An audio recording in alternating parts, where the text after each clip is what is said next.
Clara Whitmore returned from a 4-day trip to find Atlas, her $18,000 breeding bull, missing from a locked pen. Her wealthy neighbor, Grant Holloway, calmly claimed the bull had crossed a broken fence and had already been sold. But the fence was intact, the gate had been fastened incorrectly, and Grant had known exactly when Clara would leave and return. Then Clara discovered that Grant had begun marketing Atlas before her trip and had collected $22,000 from the sale. The transaction appeared legitimate until an official inspection record connected Atlas's permanent brand directly to Whitmore Ranch. By the time Clara found Grant's signature beneath the word seller, every excuse he had offered was collapsing around him. Before we begin, tell us in the comments, what would you do if a wealthy neighbor sold one of your most valuable animals while you were away? Clara Whitmore knew Atlas was gone before she reached the gate. The breeding pen was empty. She dropped her travel bag beside the porch and crossed the yard quickly, still wearing the same boots she had driven home in. Atlas should have been standing beneath the cottonwoods or pushing against the feeder, waiting for his evening ration. Instead, the only thing moving inside the pen was dust. Atlas. Nothing answered. Clara checked the water tank, the loafing shed, and then the back section of the pasture, but there was no bull. At nearly 1,800 pounds, Atlas was not an animal that simply disappeared, and he was not just another bull. Clara had paid nearly $18,000 for him 2 years earlier after months of studying bloodlines, structural soundness, breeding records, and temperament. His first calf crop had given her exactly what she hoped for: strong calves, useful growth, and calm dispositions. This year's breeding plan depended on him. Clara reached for her phone and called Owen Pierce, the ranch hand who had checked the property while she was away. "Where's Atlas?" There was a short silence. "What do you mean?" "His pen is empty. He was there Monday morning." Clara's stomach tightened. She had left Sunday and today was Thursday. "Did you move him?" "No." "Did anyone?" "Not that I know of." Clara walked the perimeter while Owen remained on the line. A bull Atlas's size could damage a weak fence, but there would be evidence: stretched wire, broken posts, hair caught on barbs, or soil churned where he had pushed through. Clara found none. When she reached the western boundary adjoining Grant Holloway's ranch, the fence was intact. She called Grant immediately. He answered before the second ring. "Clara." "Back already." "Where's my bull?" There was no confusion in his voice, no surprise, only a brief pause. "He got onto my place." Clara stopped walking. "When?" "Couple days ago." "Why didn't you call me?" "I handled it." Her grip tightened around the phone. "What does that mean?" "It means he was in with my cattle, and I wasn't keeping somebody else's breeding bull around." "Where is Atlas?" Another pause followed, then Grant said it as casually as if he had sold a load of hay. "I sold him." Clara couldn't speak for a moment. "You did what?" "You were gone and he was loose on my property." "I was away for 4 days, Grant." "I didn't know when you were coming back." "Yes, you did. I told you I was leaving Sunday morning and returning Thursday after my sister's surgery." Grant's voice hardened. "You want to argue about fences? We can do that later." "Who bought him?" "Doesn't matter." "It matters to me." "He's gone, Clara." Grant ended the call. Clara stood beside the boundary fence, staring across at Holloway Ranch. 3 days before her departure, she had spoken to Grant beside the western fence while he repaired a mineral feeder. She told him her sister was having surgery, explained that she would leave Sunday and expected to return Thursday, and asked him to telephone Owen if he noticed anything unusual. Grant had known her departure date, her expected return, and the person responsible for the ranch. His claim that he didn't know when she was coming home was already false. Clara returned to Atlas's pen and examined the gate. The chain was wrapped twice around the post and clipped from the outside. Clara always looped it 3 times because Atlas had learned to push slack from the gate. Owen knew that too. She crouched beside the entrance. The fence wasn't broken, the gate wasn't damaged, and Atlas had not forced his way out. Someone had opened the gate, then closed it afterward without knowing exactly how Clara secured it. Her phone rang again. It was Owen. "Clara, I just remembered something." "What?" "I saw Grant's livestock trailer near your west boundary Monday afternoon." Clara slowly looked toward Holloway Ranch. "What time?" "Around 2:30. I was heading toward the north pasture to work on the pump." Monday morning, Owen had seen Atlas inside his pen. By Monday afternoon, Grant's trailer had appeared beside the old service lane, and by Thursday, Atlas was gone. Suddenly, the bull no longer looked like an animal that had wandered away. He looked like an animal someone had come to collect. Clara called Grant again 10 minutes later, but this time she wrote down every detail before dialing. Sunday, she left the ranch. Monday morning, Owen saw Atlas. Monday afternoon, Grant's livestock trailer appeared near the western sorting lane. Thursday, Clara returned to an empty pen. Grant answered with irritation already in his voice. What now? You said Atlas wandered onto your ranch. He did. What day? Tuesday, I think. Clara wrote down his answer. And you tried to contact me? More than once. How phone? My cell? Whatever number I have for you. Clara checked her screen. There were no missed calls from Grant, no voicemail, and no text. Who else did you contact? What? Owen was checking my ranch. His truck was here every morning. Did you speak to him? Silence. I don't know your hired man's schedule. You know Owen. That's not the point. It is if you were trying to return my bull. Grant's voice sharpened. Clara, your animal came onto my property. I had cows in that pasture, and I wasn't going to leave an unfamiliar bull there while you disappeared. I was gone 4 days, and you knew exactly when I expected to return. Plans change. That doesn't give you the right to sell my bull. I'm finished with this conversation. Who bought Atlas? Grant hung up. He had now made 3 claims. Atlas escaped. Grant tried to contact Clara, and Grant didn't know when she would return. None matched the evidence Clara had seen. She asked Owen to come over, and 20 minutes later, his pickup stopped beside Atlas's pen. Owen inspected the gate before Clara said anything. That's wrong. What is? The chain. You always wrap it 3 times. Exactly. Owen crouched near the hinge post. Atlas didn't open this. Could someone have moved him while you were here? Not while I was here. When exactly did you see Grant's trailer? Owen thought carefully. Monday afternoon around 2:30. Where? On the service lane near the west sorting pens. Did you see Atlas inside it? No. I was driving toward the north pasture, and the trailer was on Grant's side of the windbreak. Clara didn't push him beyond what he honestly remembered. Did Grant call you? Never text? No. Come by the house? No. He has my number, Clara. I've worked here 6 years. That mattered. If Grant had genuinely found Atlas loose, someone less than a mile away could have retrieved him. Grant had not contacted Owen, Clara's cell phone, the ranch telephone, or anyone else authorized to handle her cattle.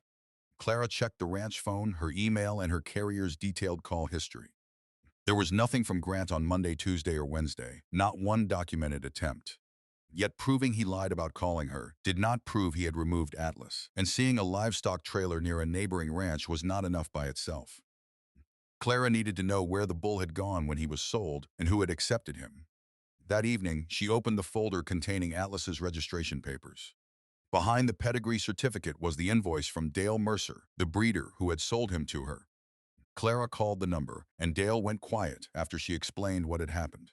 Atlas is missing. Grant says he sold him. Grant Holloway? You know him?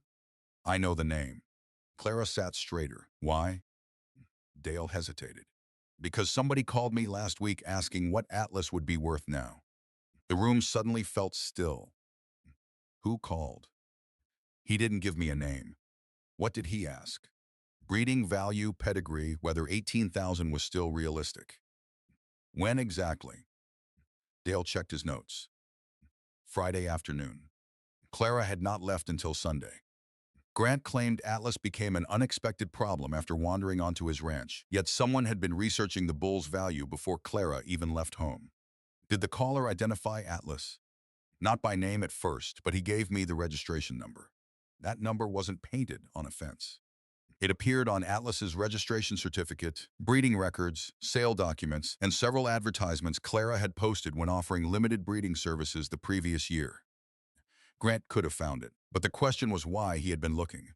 By sunrise, Clara was at the kitchen table, with every record she had on Atlas spread in front of her. The registration certificate, purchase invoice, veterinary reports, breeding evaluations, photographs, and calf records.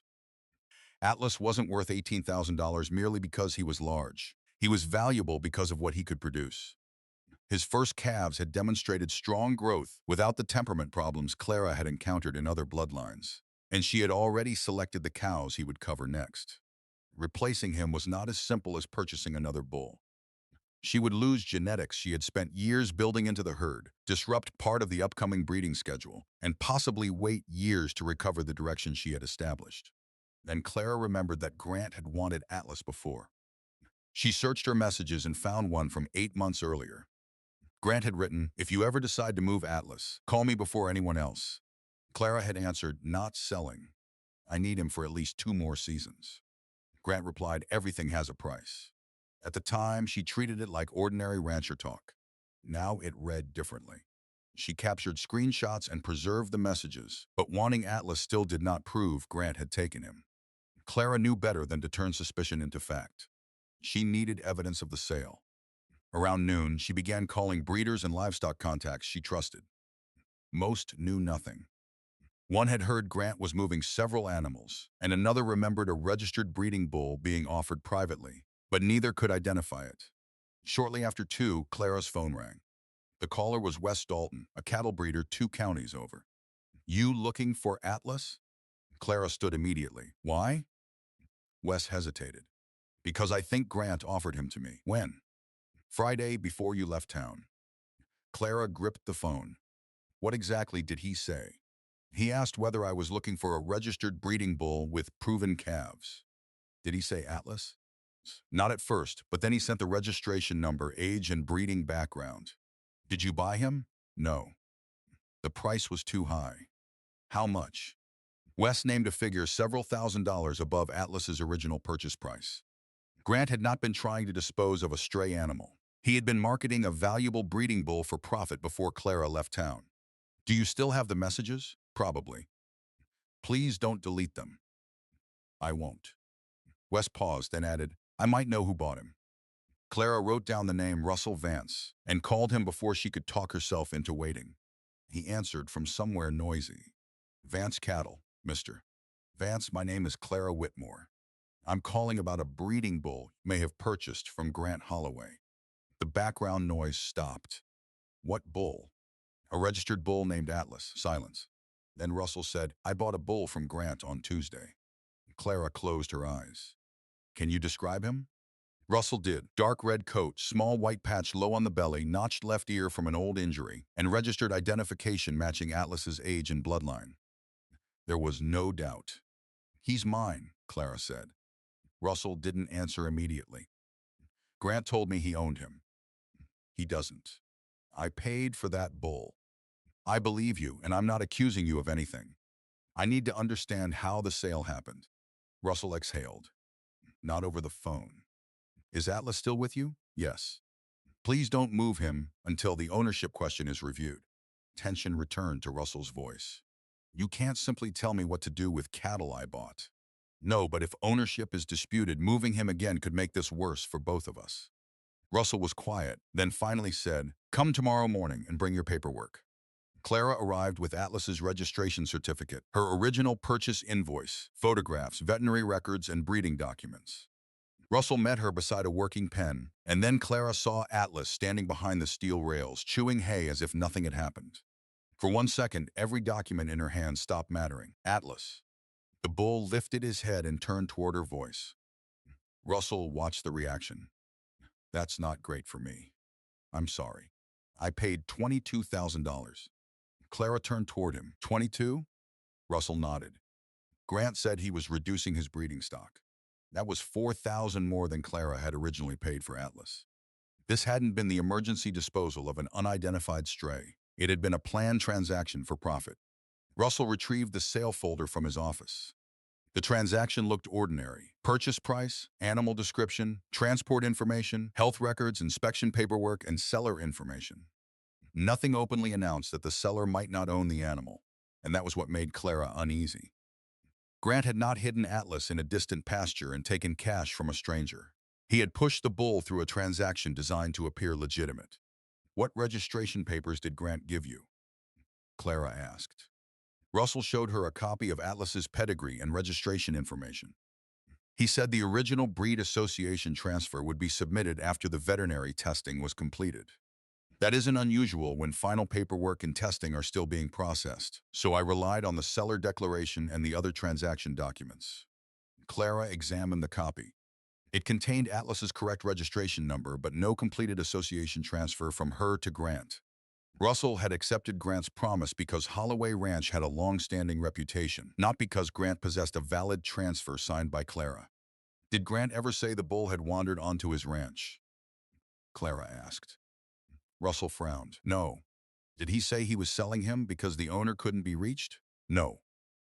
What did he say? That Atlas was Holloway-owned breeding stock. Clara felt her jaw tighten. When did he first offer him to you? Russell checked his messages. Monday evening. According to Grant's first story, Atlas had wandered onto Holloway property Tuesday, yet Grant offered him to Russell the night before. Russell showed her the messages. The first had been sent at 6:42 Monday evening. Got a proven breeding bull available. Registered. Good calves on the ground. At 6:51, Grant sent Atlas's age and registration number. At 7:03, he sent photographs. Clara recognized the background.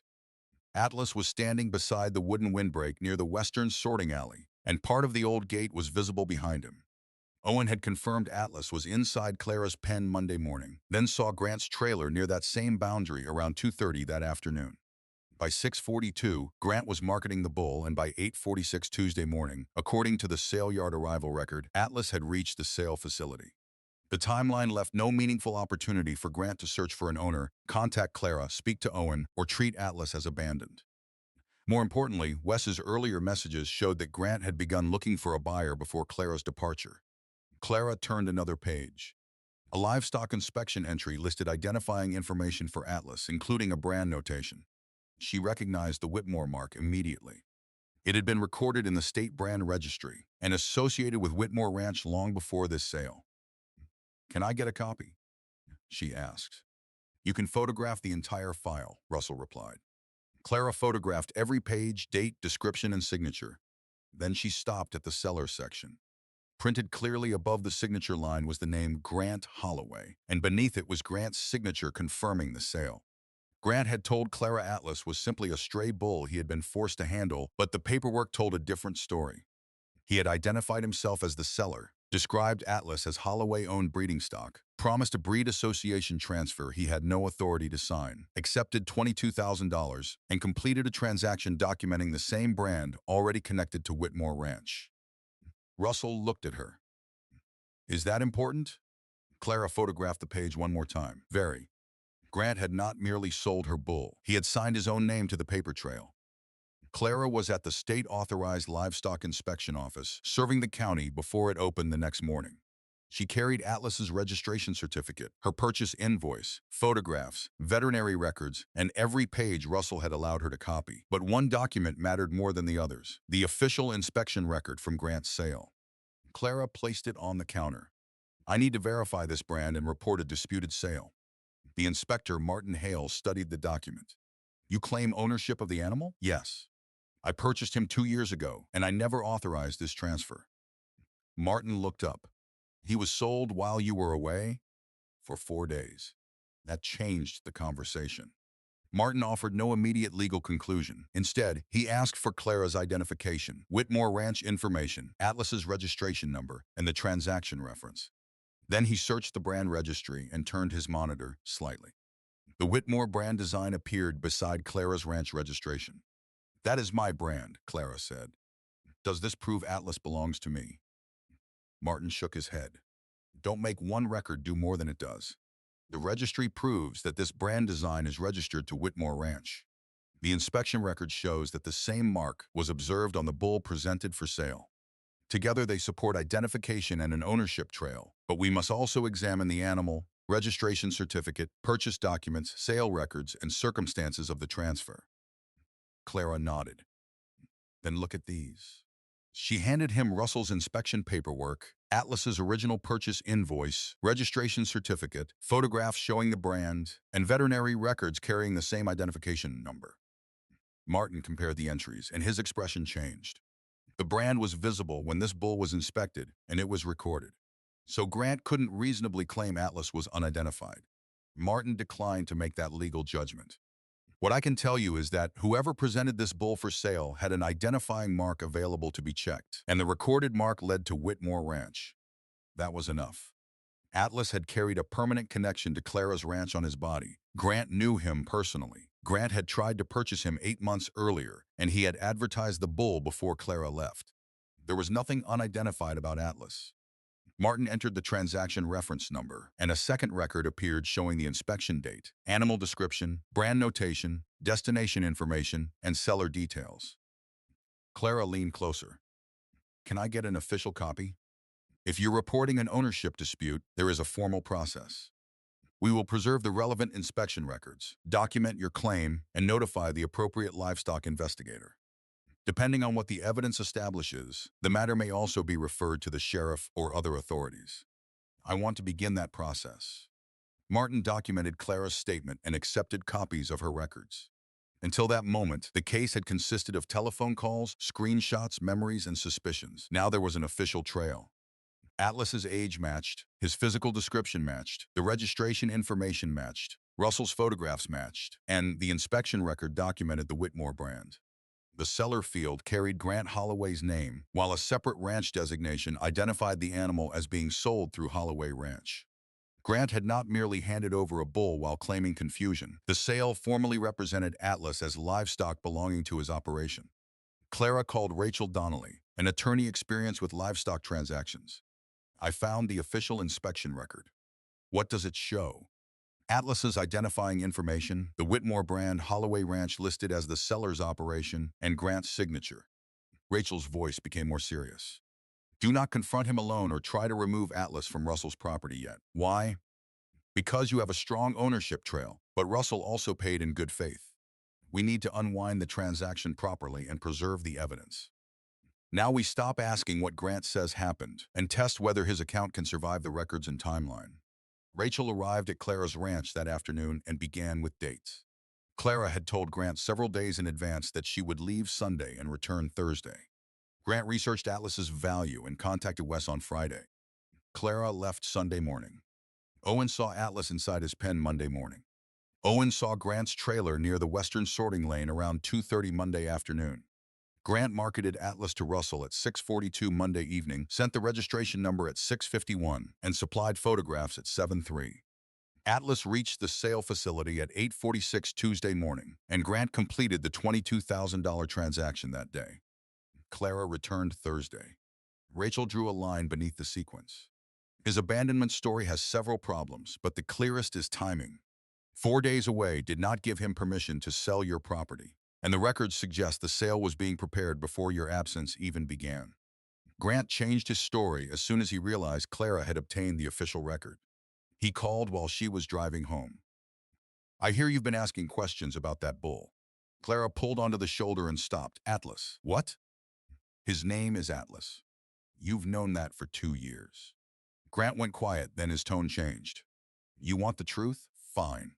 Your bull got onto my place and created a problem.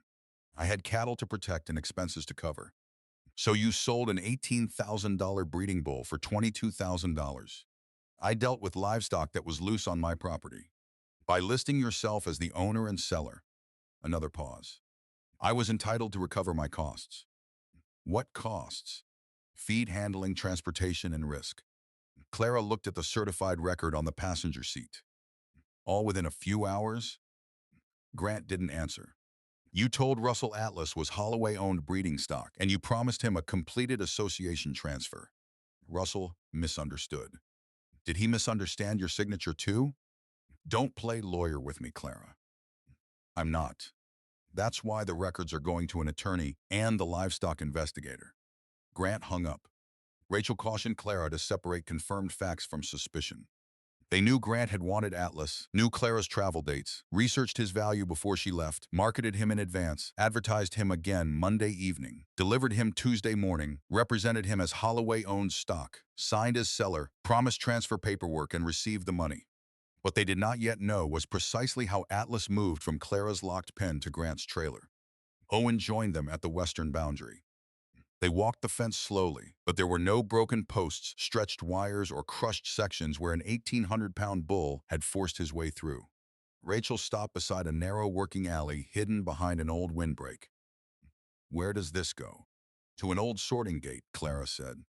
Years earlier, the two ranches had used adjoining alleys when cattle moved between leased pastures. The arrangement had ended long ago, but the gate remained. They followed the fence and found it closed, with the chain appearing ordinary. The ground told a different story. Hoof marks disturbed the dry soil near the opening, and beside them were parallel tire impressions. Owen crouched. "They look like trailer tracks." Rachel raised a hand. "Photograph them before deciding what they prove." Clara took pictures from several angles. Farther along the alley, a short strand of dark red hair was caught on a splintered section of the wooden chute. It matched Atlas's color, though Rachel reminded them that color alone could not identify one animal. On the Holloway side of the gate, they found a small red plastic fragment pressed into the dirt with partial white lettering that appeared to read Holloway Livestock. It could have been old, and none of these clues individually proved who opened the gate, but the physical layout established a practical route. Someone could open the sorting gate, move Atlas through the alley, load him from the Holloway side, and close everything afterward, without breaking a single strand of boundary fence. The intact fence, incorrectly fastened pen chain, trailer sighting, Monday photographs, hoof marks, hair, and sale timelines supported the same possibility. Atlas might never have escaped at all. Someone could have created a path directly to him. Clara didn't touch the old gate again. The physical observations were photographed and reported so the people handling the dispute could evaluate them properly. Owen blamed himself for not checking the alley while Clara was gone, but she stopped him. "You had no reason to suspect a neighbor's trailer on his own property. Grant is the one who has to explain what happened." Russell forwarded his original messages, including the Monday photographs taken beside the windbreak, and Rachel formally requested preservation of records connected to Atlas's movement and sale. Owen remembered a camera at Holloway's loading pens, but Grant's attorney said it had not been recording that day. The absence of footage proved nothing by itself. The sale facility, however, had its own arrival camera, and it showed Grant's truck and trailer bringing Atlas through the gate at 8:46 Tuesday morning. Grant's original story placed the supposed escape on Tuesday, but Atlas was already at the sale yard before 9 o'clock, following discussions that began Monday night and marketing efforts conducted before Clara's departure. When Rachel requested a clear explanation, Grant revised his story again. He now claimed he first noticed Atlas late Monday and had merely confused the date. That revision created new questions. If Grant recognized Atlas Monday, when did he contact Clara? No call appeared in her records. When did he contact Owen? He didn't. When did he investigate the recorded brand? He hadn't. Why was he advertising the bull almost immediately, and why had he approached prospective buyers before Clara left? His attorney offered no complete answer. Grant and his attorney attended a meeting the following afternoon. Clara did not meet them alone. Rachel sat beside her with the transaction records arranged across a conference table. No one raised a voice. The documents made shouting unnecessary. Rachel began with the simplest question. "When did you first recognize Atlas as Clara's bull?" Grant leaned back. "Monday." "When did you first contact her?" "I tried." "At what time?" "I don't remember. Her carrier records show no call or message." "I could have used the ranch line." "That line shows no outgoing call to Clara either." "Did you contact Owen Pierce?" "No." "Why not?" "I didn't know he was responsible for the ranch." Grant had known Owen for years, but Rachel didn't waste time arguing. She placed Grant's 6:42 message to Russell on the table, followed by the registration number, photographs, and 8:46 Tuesday arrival record. "By Monday evening, you were marketing a bull you admit you recognized as Clara's.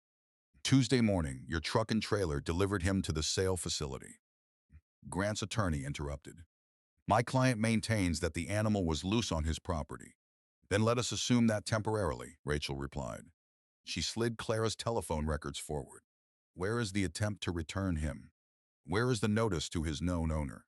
Where is any evidence Clara abandoned him or authorized a sale?" Grant finally spoke. "I had a dangerous breeding bull mixed with my cattle. I wasn't obligated to babysit him." Clara looked directly at him. "You weren't babysitting him. You were selling him." Rachel placed the certified inspection record on top of the pile. The inspector recorded the Whitmore brand. Grant stared at it. Brands don't prove everything. No, they don't, Rachel said, surprising him. The brand identifies a recorded ownership trail. Atlas's registration number identifies the animal, Clara's invoice documents her purchase, and your earlier messages establish that you knew Atlas and tried to buy him. She added Grant's message from 8 months earlier, Dale's statement, Wes's messages showing Grant marketing Atlas before Clara left, and Russell's Monday messages. The pieces formed a consistent chain. Grant wanted Atlas, knew who owned him, knew Clara's travel schedule, advertised him before her departure, gained access to him through an intact boundary, moved him, and signed the sale. Grant leaned forward. I was recovering expenses. Rachel opened Russell's payment record. $22,000? That bull created liability.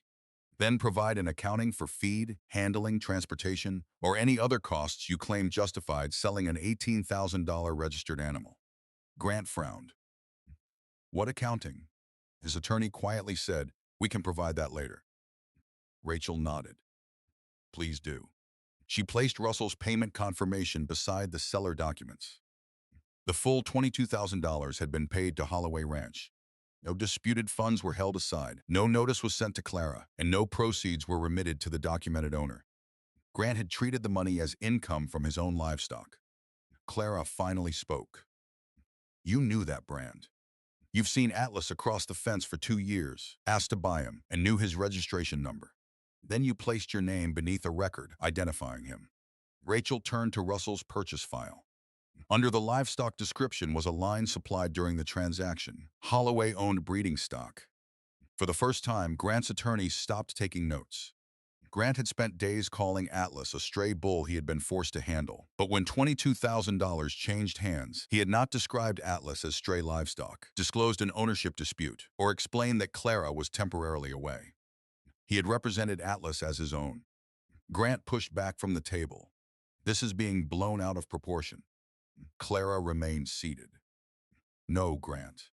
For the first time, it's being placed in the correct order. Grant thought Clara's absence gave him 4 days without an owner asking questions. Instead, every step he took created another record, and the strongest evidence against him was not hidden on his ranch. It was information he had willingly signed himself. Clara could have attempted to bring Atlas home that afternoon, but she didn't. Russell had separated the bull from the rest of his breeding stock and placed him in a secure holding pasture with fresh water and good hay. He met Clara beside the fence. If the records show he's yours, I don't want him here longer than necessary. Clara looked across the pasture as Atlas lifted his head at the sound of her voice. Every instinct told her to back a trailer to the chute and take him home, but Rachel had warned her not to turn a strong ownership case into a second dispute. Russell had paid for the bull in good faith, and the transaction needed to be formally unwound. Not yet, Clara said. Russell looked surprised. You're leaving him here?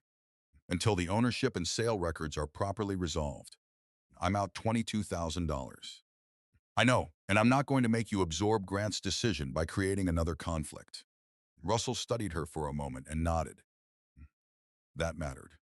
Clara didn't need another enemy. She needed the facts to remain simple. Grant sold an animal he did not own, while Russell paid for an animal he had been told Grant owned. Those were two very different positions. Russell opened the gates so Clara could enter the holding pasture. Atlas walked toward her slowly, and she rubbed the familiar white patch beneath his neck. You've caused enough trouble, she whispered. Russell laughed. I'm fairly sure he didn't cause it. Clara smiled for the first time in days. No, he didn't. She checked Atlas carefully. There were no obvious injuries or signs of neglect. Whatever Grant had done, the bull had survived the trip unharmed, and Russell had cared for him properly. The breeding schedule was another matter. Atlas's absence had disrupted part of Clara's breeding plan and risked delaying conception in the cows assigned to him. She had already begun arranging temporary alternatives so the entire season would not be lost. The measurable damage included transport expenses, veterinary checks, replacement breeding arrangements, professional fees, and any documented losses directly connected to the delay. Clara recorded those costs, not to inflate her claim, but because consequences had to be measured accurately. Her phone rang while she was still beside Atlas. It was Grant.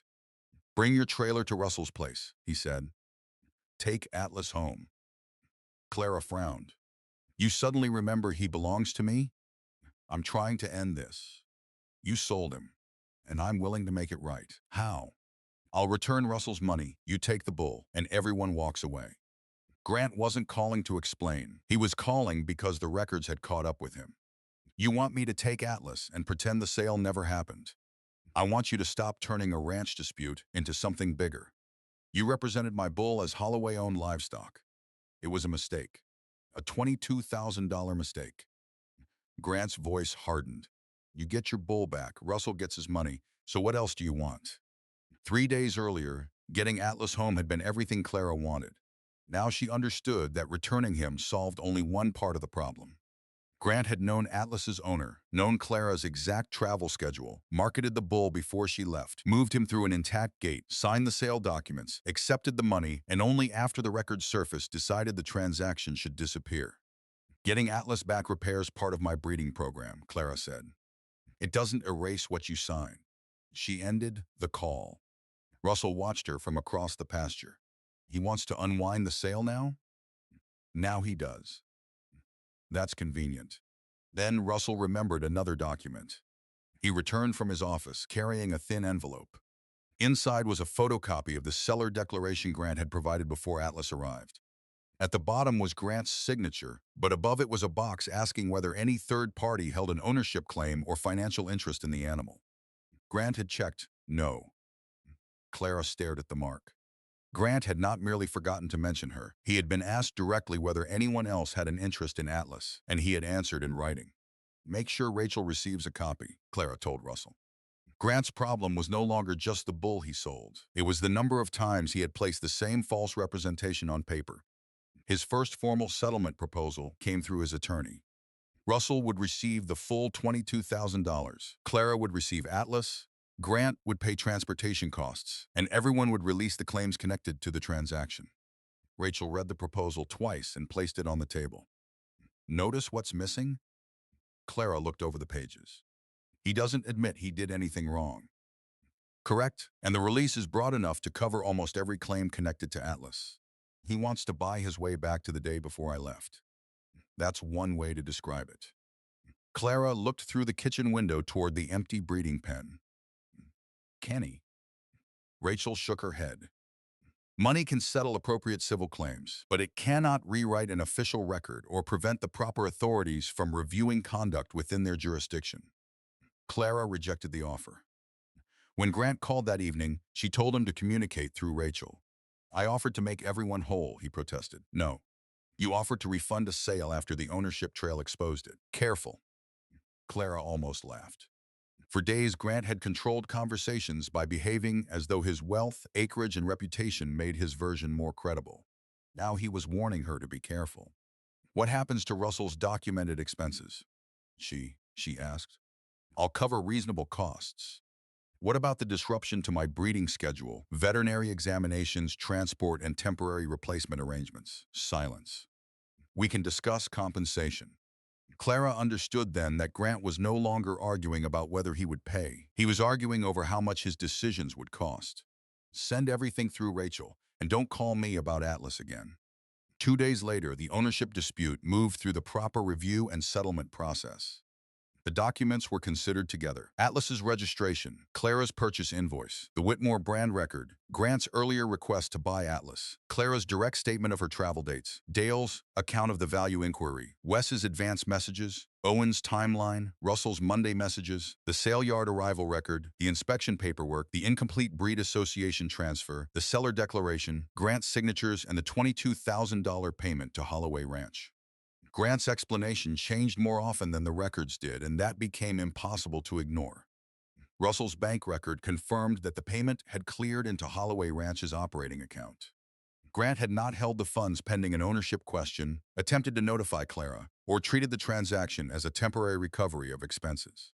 He deposited the money as proceeds from a bull represented as his own. The financial consequences accumulated.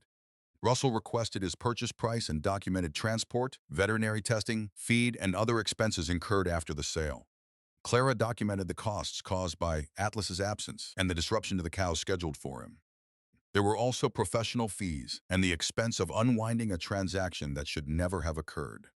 Grant had turned one valuable bull into liabilities on both sides of the sale, but the money was not what finally changed his behavior. The calls from other buyers did.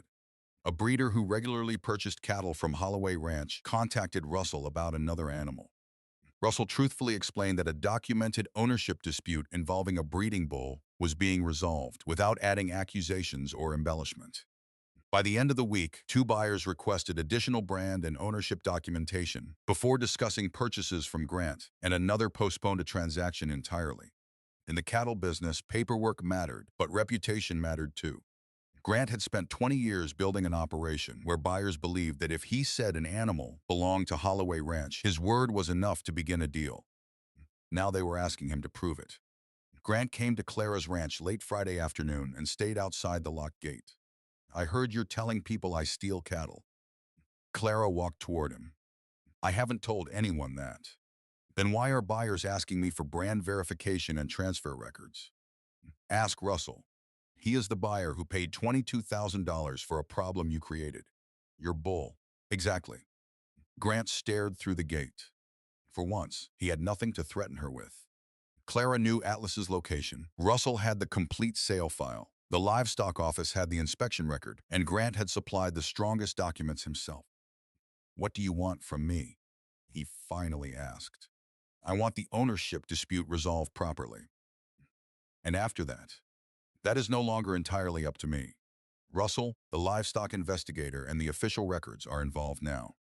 Grant's expression changed.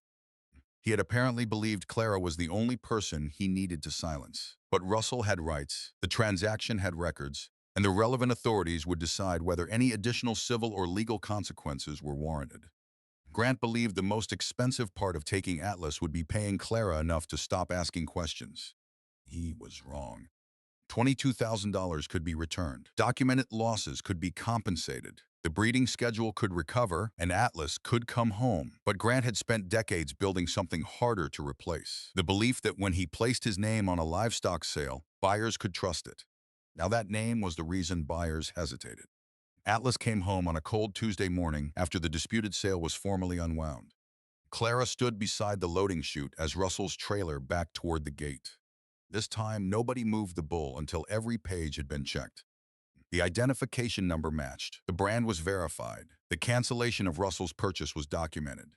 The incomplete association transfer was withdrawn, and Clara's ownership records were attached to the file. Only then did Russell open the trailer. Atlas hesitated at the ramp, then stepped down. Clara felt something in her chest finally loosen. "Come on, big man." Atlas lifted his head at her voice, walked through the familiar gate, and entered the Whitmore holding pen. He was home, exactly where he had been before Grant decided Clara's brief absence gave him an opportunity. Russell remained beside the trailer. "Grant returned the purchase money this morning." "All of it?" $22,000. "My additional documented expenses are being handled separately." Clara was glad. Russell had made one mistake. He trusted the seller and accepted a promise that the final association transfer would follow.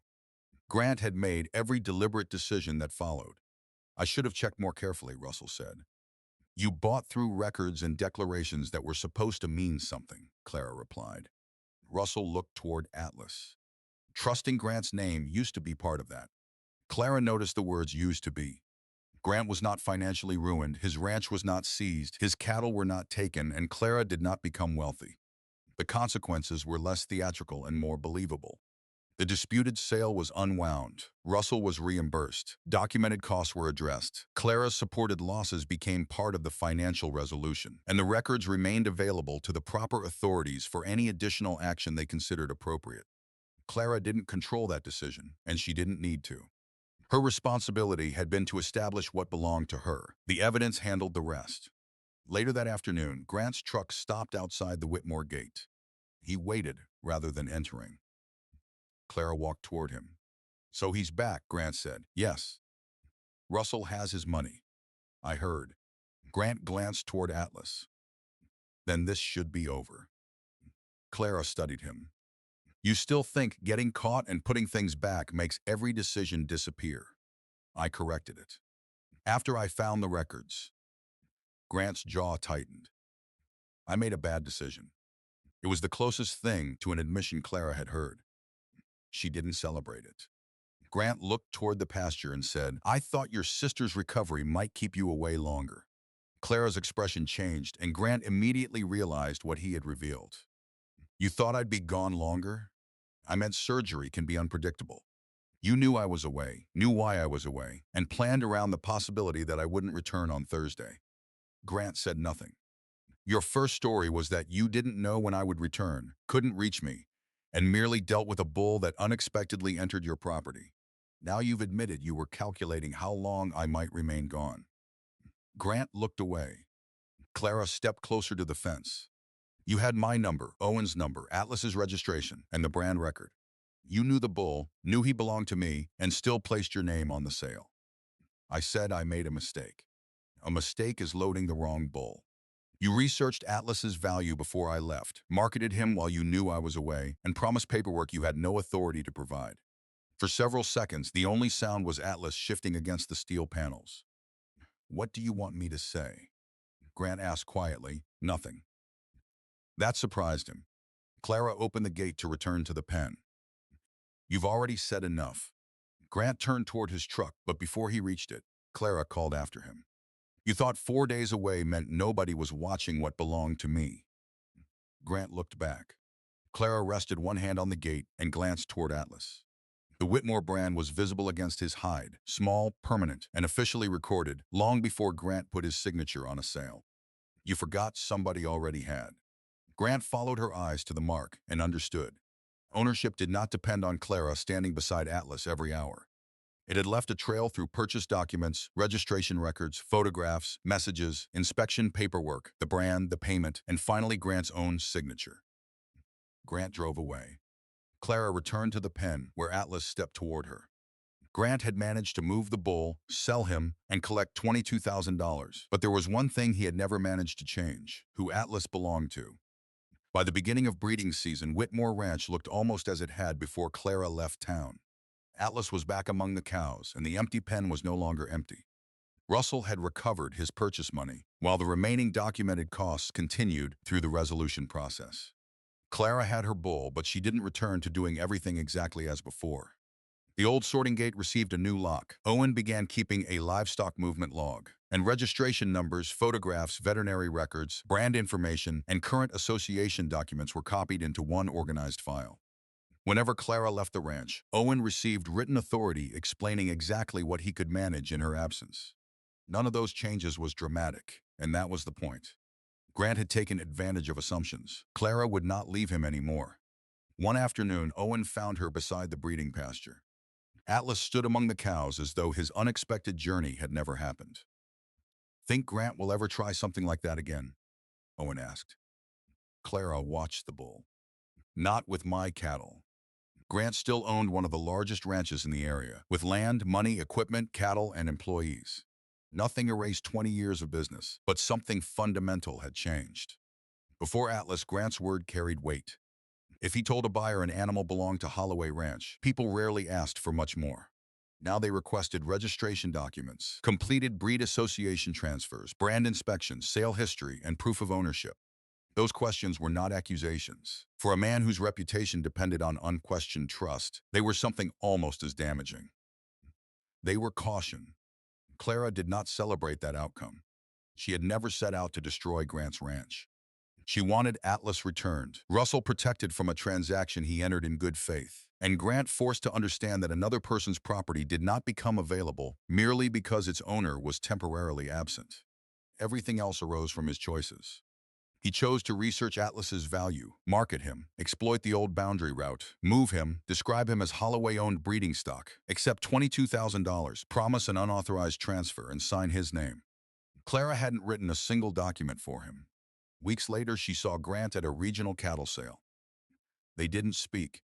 A registered bull entered the ring while one buyer examined the sales sheet and asked, "Brand record current? Association transfer ready?" The seller nodded and handed over the documents. Grant heard the questions, and for a moment his eyes found Clara across the aisle. She didn't smile because she didn't need to. That evening, Clara returned home before sunset. Atlas was standing near the water tank. She walked through the pasture and stopped beside him. The Whitmore brand was visible against his hide. It wasn't flashy or large, and to anyone unfamiliar with the story, it was simply another livestock mark. Clara understood what Grant had failed to understand. The brand had not magically won the dispute. It had done something simpler and more important. It connected Atlas to a recorded history. That history connected to Clara's purchase and registration records. The sale documents connected Atlas to Grant. The bank payment connected Grant to the money, and Grant's signature connected him to the decision. One mark opened the door, while everything Grant did afterward exposed the rest. Atlas moved toward the cows, and Clara watched him disappear into the herd. In the months ahead, calves would carry his genetics, the interrupted breeding schedule would recover, and Whitmore Ranch would move forward. Eventually, the financial loss would become another entry in an old file, but Grant would carry something harder to repair: doubt. The next time he sold an expensive animal, someone might check twice. The next time he claimed ownership, someone might ask for the record. The next time his signature appeared beneath the word seller, someone might verify that he had the right to place it there. Grant Holloway believed 4 days were enough to take a valuable bull, sell him, and reduce ownership to his word against Clara's. He was right about one thing: Clara had not been there to stop him. She had not needed to be. Atlas carried something with him when Grant opened the gate, something that followed him onto the trailer, through the inspection, into the sale, and all the way to Russell Vance's ranch. Grant managed to sell the bull, but he could never sell away the record of where that bull belonged. In the end, the mark that exposed him wasn't hidden in a courthouse file. It had been standing in front of him the entire time. If Clara's story reminded you that careful records can protect what powerful people try to take, tell us in the comments. Would you have accepted Grant's first offer once Atlas was returned, or insisted that every document be examined? If you enjoyed this story, please like the video, subscribe to the channel, and turn on notifications so you don't miss more stories about hardworking farmers, legal justice, and the consequences of underestimating someone who keeps good records.